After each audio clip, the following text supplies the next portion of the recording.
Cette fois, c'est parti. Bonjour à toutes et tous. Merci de nous avoir rejoints ce matin pour ce petit workshop au sujet donc de l'embauche des jeunes en situation de handicap, l'embauche et l'intégration. Nous allons donc vous présenter sur une petite demi-heure les différentes étapes du recrutement et les différentes étapes de l'intégration d'un jeune au sein d'une entreprise. Euh, Nous allons commencer tout d'abord par un petit rappel de ce qu'est le GIRP. Le GIRP est donc une association. C'est l'association qui porte entre autres le Cap Emploi. Comme vous pouvez le voir sur le petit organigramme, donc le GIRP a été créé en 1984. Euh, le label Cap Emploi a été porté par le GIRP ou est porté par le GIRP depuis 2002. Et le service jeune, auquel nous appartenons Valérie et moi, a été créé en 2008. Le GIRP, c'est également l'association qui porte au travers de l'événementiel les entreprises s'engagent en Loire-Atlantique avec un nombre de, pardonnez-moi, de job dating assez importants qui sont organisés régulièrement sur le territoire. Et le GIRP porte également l'emploi accompagné, qui est un dispositif qui est coporté par la DAPI 44 et le GIRP. Le dernier service, c'est le service conseil et formation, qui est un service dans lequel les personnes qui interviennent en entreprise, notamment sur des formations de référents handicap, mais également pour animer des sensibilisations sur le thème du handicap, sur la discrimination également, et sur différents sujets que vous pouvez découvrir donc, sur le site internet du GIRP. Le service jeune est un service qui s'adresse aux jeunes qui ont entre 16 et 30 ans. Nous portons 3 principaux dispositifs qui sont l'Action Région Lycéens Handicapés, qui est un dispositif qui est soutenu financièrement par la région Pays de la Loire. Nous intervenons auprès des lycées de toute la région et nous accompagnons principalement les équipes pédagogiques, mais également les familles et les jeunes pour travailler leurs projets professionnels. Nous portons également le parcours professionnel jeunes travailleurs handicapés, qui est le PPJTH, qui est un parcours qui s'adresse aux jeunes en recherche d'emploi, inscrits au Pôle emploi, et nous les accompagnons pour travailler le projet professionnel en lien avec la situation de santé. Nous intervenons sur le département pour ce dispositif qui est financé par le Fonds social européen. Et nous avons également un dernier dispositif qui est le Vecteur vers la réussite, qui lui est un financement PIC et qui s'adresse en fait aux jeunes qui ne sont identifiés par aucun service public. Et c'est un dispositif aller vers, c'est-à-dire que les personnes qui interviennent dans le cadre de ce dispositif se rendent vont à la rencontre des jeunes, que ce soit sur des places de ville, de village, que ce soit dans des centres commerciaux ou lors d'événements culturels, de façon à pouvoir permettre aux jeunes d'être identifiés par les services publics et de leur permettre de travailler leur projet professionnel. Donc, au niveau du service jeune, notre principale activité, c'est de travailler le projet professionnel du jeune en lien avec la situation de santé.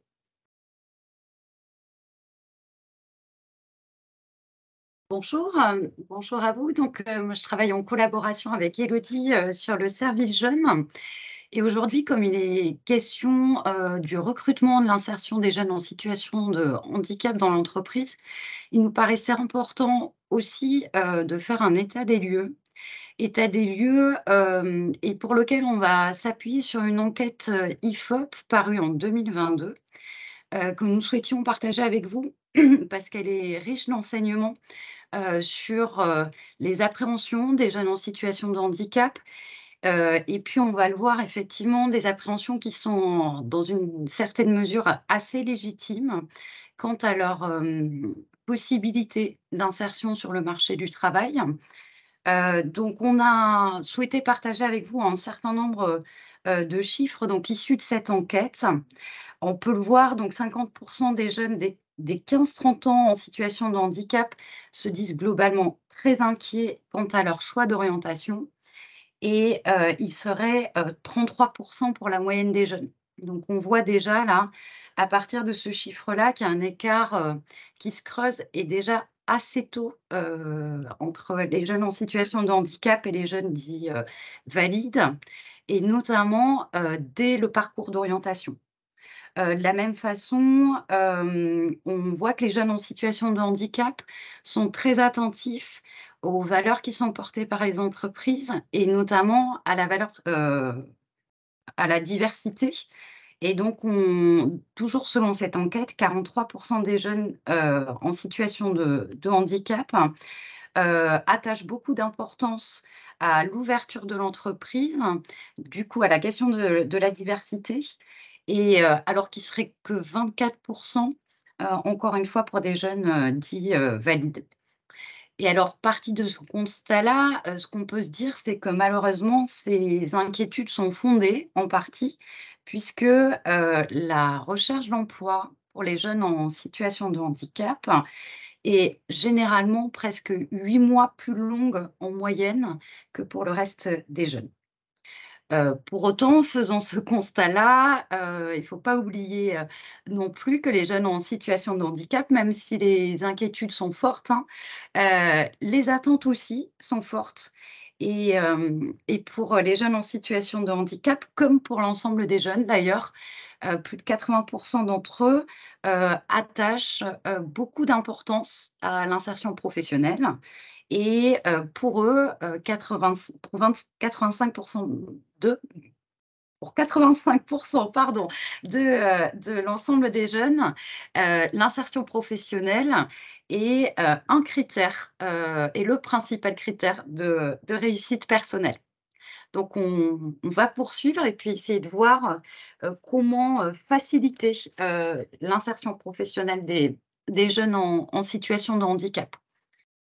Donc ce sur quoi on voulait, s'attacher, là, c'était, vous parler du processus de recrutement et des différentes étapes qui permettent, de favoriser cette insertion professionnelle. Et tout d'abord, ce qui nous semblait important, c'était de signaler, l'importance de la fiche de poste et ce en quoi, la rédaction de la fiche de poste va être, déterminante, pour, les personnes en situation de handicap et leur permettre de mieux se diriger vers des offres qui leur correspondent et puis surtout, d'avoir des informations précises concernant les contraintes au poste et ça va être un critère ou un paramètre très important. Donc là, on vous a listé une partie, des contraintes qui peuvent apparaître sur une fiche de poste. Donc, de j'allais dire, voilà, voilà la liste en tous les cas qu'on a, les éléments qu'on a pu recenser, donc le port de charge, la station debout aussi effectivement qui peut être, un critère, les besoins de concentration, la diversité des tâches, ça aussi, ça nous apparaissait important de le signaler parce que c'est, pas spontanément des contraintes qu'on va pouvoir, imaginer. Ce sont des contraintes qui sont un peu, silencieuses et pourtant qui peuvent avoir un impact important pour un certain, nombre de personnes en situation de handicap. Donc, des difficultés de concentration et puis aussi la polyvalence des tâches qui peut aussi être un frein dans l'exécution, des tâches qui sont confiées. Le temps de travail, bien sûr, le stress, la productivité, effectivement, qui peut aussi, venir freiner, un certain nombre de personnes en situation de handicap et puis, le contact avec le public, tout ce qui concerne, les compétences en termes de, calcul, écriture, orthographe et puis on peut, il y a on a voulu aussi mettre en avant la station assise prolongée. Là aussi, spontanément, c'est peut-être pas, un critère, qu'on va pouvoir imaginer comme contraignant. Or, il peut l'être pour des personnes en situation de handicap et on termine avec la question de l'environnement. Un environnement bruyant et lumineux peut aussi, avoir des contraintes pour un certain nombre de personnes. Si vous avez des questions, n'hésitez pas à utiliser le Q plus R qui se trouve en haut pour nous poser vos questions, parce que je ne suis pas sûre que nous puissions vous entendre par contre.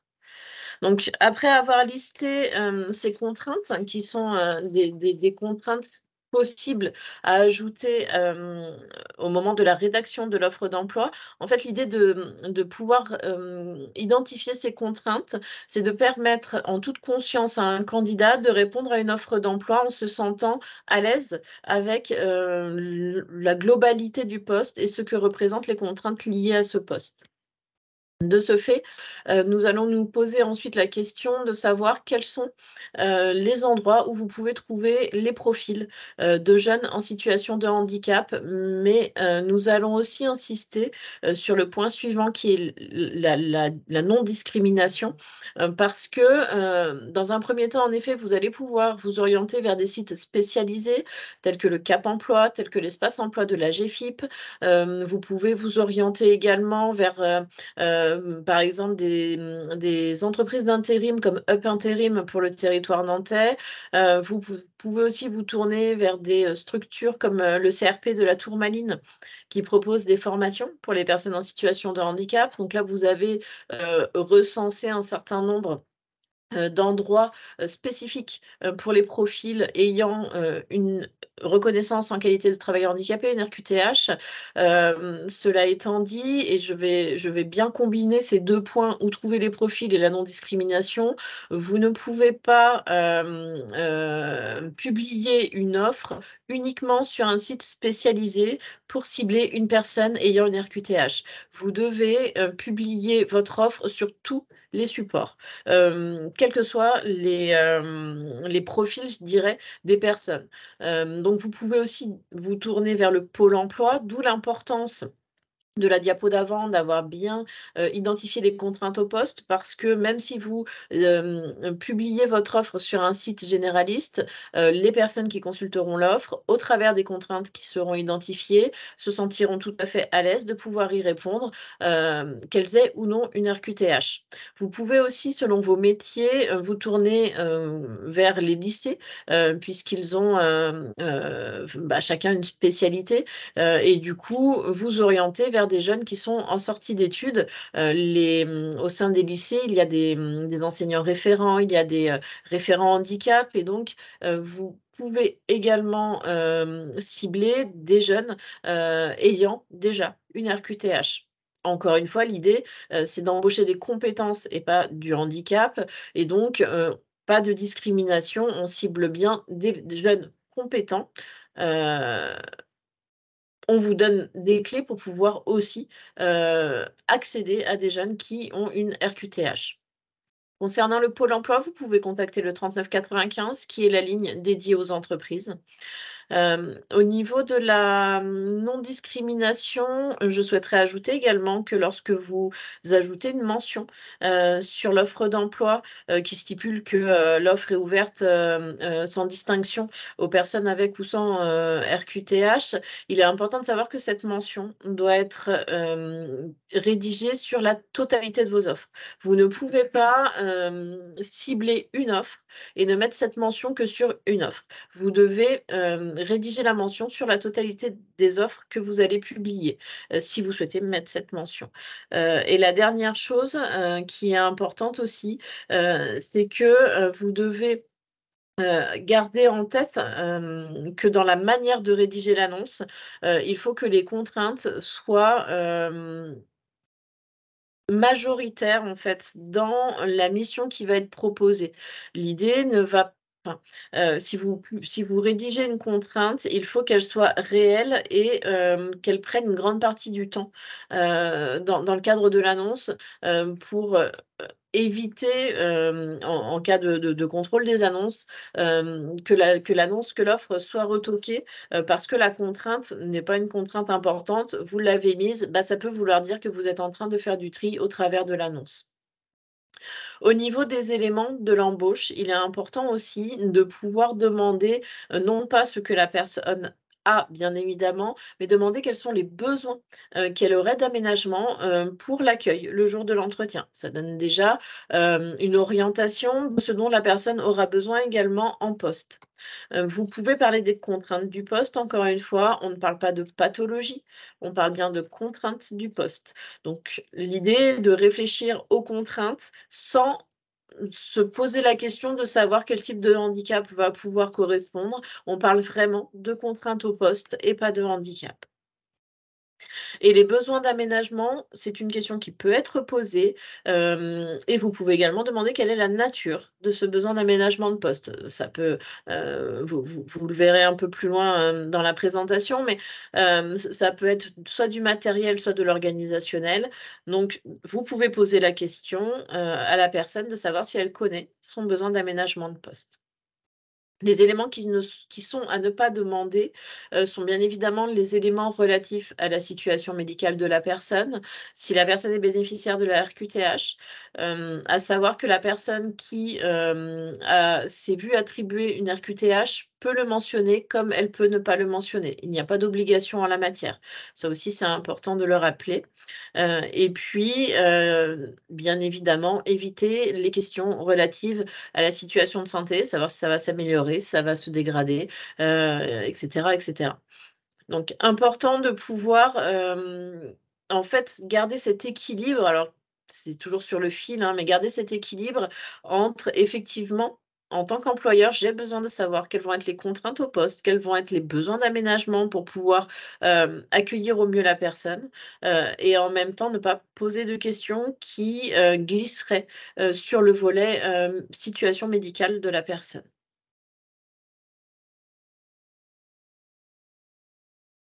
Voilà, on poursuit donc pour compléter, ce que vient de dire, Élodie, il est question donc des besoins des personnes et des contraintes, hein, de 2 éléments, déterminants, pour l'embauche des personnes en situation de handicap. Pour ce faire, le message qu'on voulait faire passer aussi ce matin, c'était vous dire que, vous n'étiez pas seul et qu'il existe un certain nombre de services, qui vous permettent, de favoriser l'insertion des personnes en situation de handicap, en entreprise et qui aident à prendre en compte, les besoins et les contraintes à travers, tout un tas d'aides. Donc on n'est pas rentré dans tous les détails là.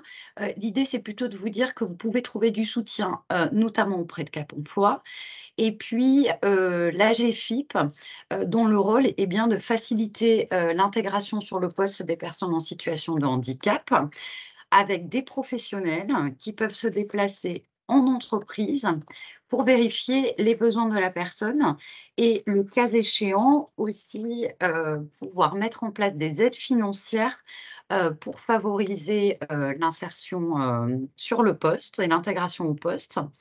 Alors Élodie l'a mentionné, tout à l'heure, il y a différents types d'aménagements possibles, hein. Des aménagements matériels, vous avez peut-être ces éléments-là en tête, hein, un bureau adapté, ça peut être un casque anti-bruit aussi, selon l'environnement de travail. Il peut exister aussi des logiciels, spécifiques pour les personnes, sourdes ou malentendantes. Ce à quoi quelquefois on pense un peu moins, mais qui peut s'avérer, très efficace aussi, pour, permettre à une personne en situation de handicap d'être à l'aise sur son poste, ce sont des aménagements dits organisationnels. Donc, là, c'est effectivement avoir une personne, un collègue qui peut être, référent et qui peut, voilà, venir répondre aux questions, rassurer aussi sur le poste. Ensuite, on a parlé tout à l'heure des fiches de poste précises. Il y a quelque chose qui peut être mis en place aussi, sur le poste, c'est rédiger une fiche des tâches précises. Qu'est-ce que je dois faire? Quelles sont les étapes pour parvenir, à l'objectif, qu'on m'a fixé? Qu'est-ce que, dans quel ordre? Avec qui? Donc ça, ces fiches-là, de tâches peuvent permettre aussi de fluidifier, ben, tout simplement une journée, hein, sur un poste. C'est-à-dire on m'a confié, une mission, je ne sais pas, par où commencer. Ben, avoir ces tâches-là précises, bien ciblées, bien explicites, ça peut permettre, selon la typologie de handicap, à des personnes de s'emparer, plus facilement, des tâches qui leur sont confiées. Donc on l'a dit, un déroulé d'une journée. Dans certaines typologies de handicap, il peut être intéressant aussi de travailler à partir de pictogrammes pour avoir, des informations visuelles sur les tâches, confiées. Et puis, il peut y avoir aussi, du matériel qui va être mis en place pour, compenser, des difficultés, sur le plan, physique. Et pour terminer, sur les types d'aménagements, voulez vous parler aussi des horaires effectivement, ce qu'on va retrouver, de façon, souvent transversale, pas systématique, mais transversale. C'est, une certaine fatigabilité pour les personnes en situation de handicap. Donc, réfléchir à l'organisation en termes d'horaire, le temps partiel aussi, voilà, qui est très, très recherché, hein, par les personnes en situation de handicap, et puis aussi permettre aux personnes de pouvoir faire des pauses régulières, quand c'est nécessaire, et puis, pour pouvoir, voilà, être, à l'aise sur son poste et prendre le repos nécessaire, pour, voilà, pour être à l'aise et être bien sur son poste de travail. La question qui suit, l'aménagement de poste, c'est, comment en parler aux équipes? Finalement, est-ce qu'il faut sensibiliser les équipes en amont? Est-ce qu'il faut, en parler? Nous nous sommes appuyés sur, ce qui est appelé le plan de divulgation du handicap qui est proposé, par l'emploi accompagné. Ils nous ont, partagé leur outil, et nous nous appuyons dessus pour, savoir quoi dire, à quel moment le dire et qui fait quoi dans l'entreprise. Donc, bien évidemment, au préalable, il convient de demander l'autorisation de la personne qui est concernée, par l'aménagement de poste. Dans ces cas-là, l'idée sous-jacente, c'est de pouvoir, informer les équipes, les collègues, de façon à ce qu'ils ne soient pas vus, de façon à ce que l'aménagement de poste ne soit pas vu, comme une faveur que l'on fait à la personne, mais bien comme un besoin d'aménagement pour que la personne puisse mettre toutes ses compétences, à destination de l'entreprise et qu'elle ne soit pas freinée dans l'exercice de ses fonctions.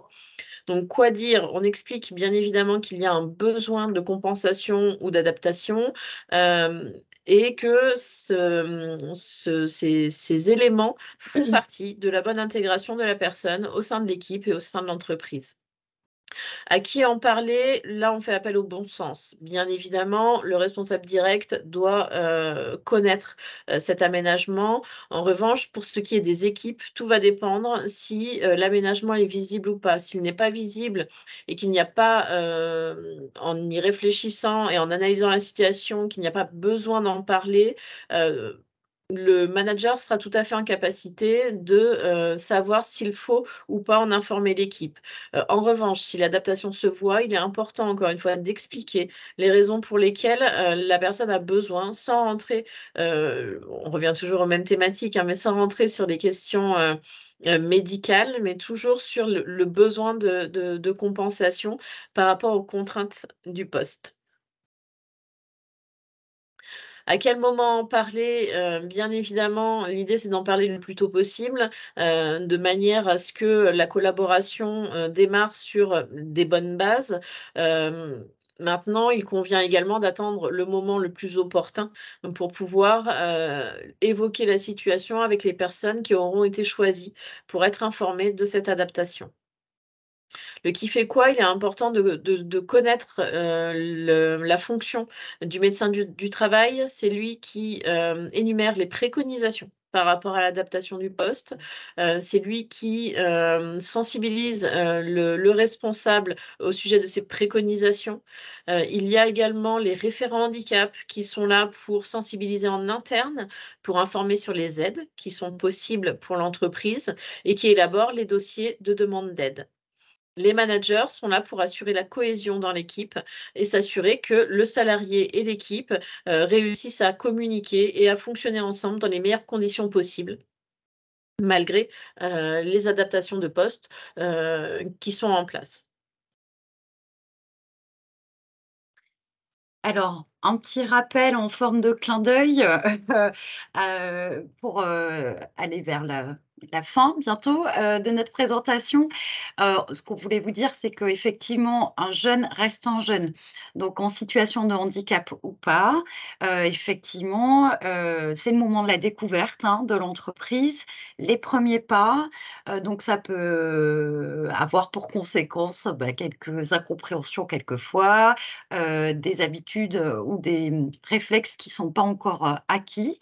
Bon là, on a repéré, quelques éléments. Il pourrait y en avoir encore, d'autres peut-être, mais, voilà, besoin d'intégrer les codes de l'entreprise, la question de la ponctualité du téléphone portable, voilà, toutes ces questions, la posture au travail, c'est quelque chose qui est transversal, hein, voilà, à tous les jeunes et faut jamais, oublier qu'en situation de handicap ou pas, un jeune a besoin de temps aussi pour se familiariser avec l'environnement de l'entreprise et que c'est important de lui accorder ce temps-là, de le former pour qu'il puisse, s'insérer au mieux et dernier petit élément à ce sujet aussi, les jeunes en situation de handicap, comme pas mal d'autres jeunes d'ailleurs, sont beaucoup à la recherche de stages et le stage, c'est aussi une façon de privilégier l'insertion, dans l'entreprise et de façon très singulière pour les personnes en situation de handicap.